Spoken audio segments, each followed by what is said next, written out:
بسم اللہ الرحمن الرحیم۔ السلام علیکم۔ جس طرح چین کے بادشاہ کو خاقان، روس کے بادشاہ کو گلزار، روم کے بادشاہ کو کیسر اور ایران کے بادشاہ کو کسریٰ کہتے ہیں، اسی طرح قدیم مصر کے بادشاہوں کو فرعون کہا جاتا ہے۔ حضرت موسیٰ علیہ السلام کے دور میں جو فرعون تھا اس کا نام ولید بن مسد تھا، جبکہ مصری روایتوں میں اس کا نام رامسیس ثانی بتایا گیا ہے۔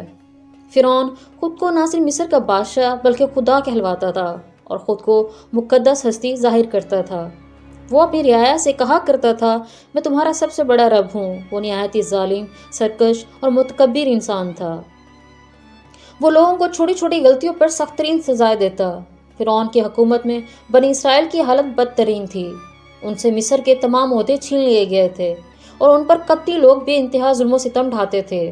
بنی اسرائیل کی تعداد کئی لاکھ ہونے کے باوجود مصر میں ان کی حیثیت صرف غلام کی تھی۔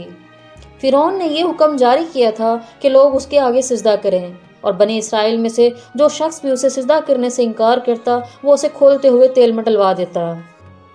اللہ نے حضرت موسیٰ علیہ السلام کو مبعوث کیا۔ انہوں نے فرعون کو دعوت توحید دی اور اسے سرکشی اور تکبر سے توبہ کرنے کو کہا۔ حضرت موسیٰ علیہ السلام اور حضرت ہارون علیہ السلام دربار فرعون میں گئے اور فرمایا، ہم دونوں تمہارے رب کے رسول ہیں، ہمارے ساتھ بنی اسرائیل کو جانے دو اور سلامتی اس آدمی پر جو راہ حق کی پیروی کرے۔ فرعون کہنے لگا، تمہارا رب العالمین کون ہے؟ موسیٰ علیہ السلام نے کہا، وہ آسمانوں اور زمین کا رب ہے، اگر تمہیں اس بات کا یقین ہو تو۔ فرعون کے مطالبے پر حضرت موسیٰ علیہ السلام سے اژدہا کا معجزہ بھی ظاہر ہوا، لیکن فرعون کہنے لگا، میں موسیٰ کو قتل کروں گا۔ وہ اپنے رب کو بلا لے، تم چاہے جو نشانی لے آؤ، میں ایمان لانے والا نہیں۔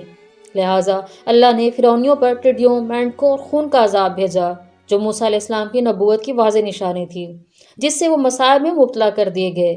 کھلی نشانیوں کے ظاہر ہونے کے باوجود فرعون اپنی انا اور سرکشی پر قائم رہا اور یہ منصوبہ بنایا کہ موسیٰ علیہ السلام اور بنی اسرائیل پر لشکر کشی کر کے انہیں قتل کر دے گا۔ لہٰذا اللہ تبارک و تعالیٰ نے موسیٰ علیہ السلام کو حکم دیا کہ راتوں رات بنی اسرائیل کو لے کر مصر سے فلسطین کے لیے نکل جاؤ۔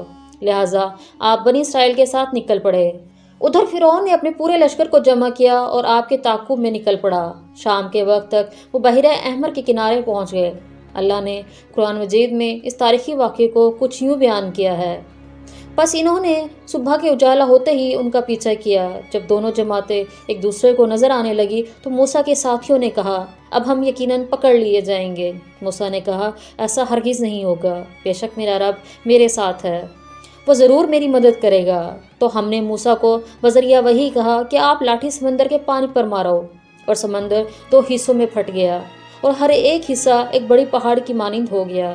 ہم دوسروں کو بھی اس کے قریب لے آئے اور موسیٰ اور ان کے تمام ساتھیوں کو ہم نے بچا لیا، پھر دوسروں کو ڈبو دیا۔ یقیناً اس واقعے میں ایک نشانی ہے، فرعون اور اس کا لشکر پانی میں غرق ہو گئے اور عذاب الہی کا شکار ہو گئے، جبکہ اللہ نے حضرت موسیٰ علیہ السلام اور ان پر ایمان لانے والوں کو نجات عطا فرمائی۔